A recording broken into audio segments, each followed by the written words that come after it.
Poverty can usually be measured in two ways. The first measure is called absolute poverty.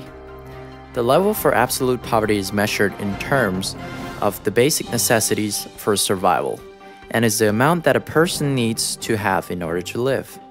It is the level of income that is sufficient to buy items such as basic clothing, food, and shelter. Now, the second type of measure for poverty is called comparative poverty or relative poverty. A person is said to be in relative poverty if they do not reach some specified level of income. For example, a poverty level of 40% of average earnings may be set in a country, and anyone who earns less than this figure would be deemed to be relatively poor.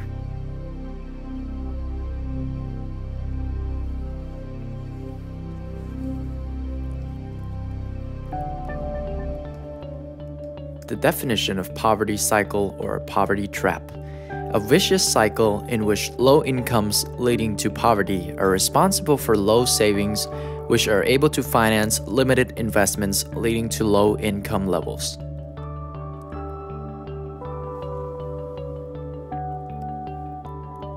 Now I will demonstrate a diagram of the poverty cycle or poverty trap.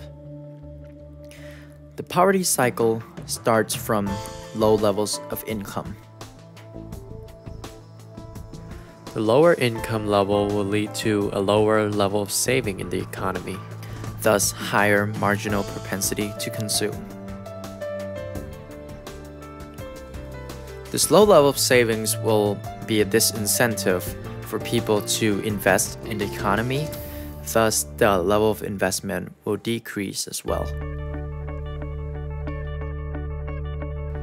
And the result of less investments? Low economic growth. Now we have only investigated one half of the whole poverty cycle. This is because low income can also affect something else other than savings.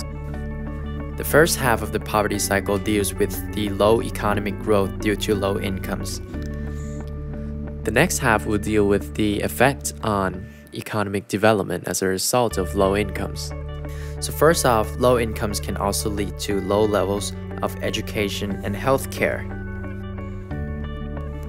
And what happens when education and healthcare is poor?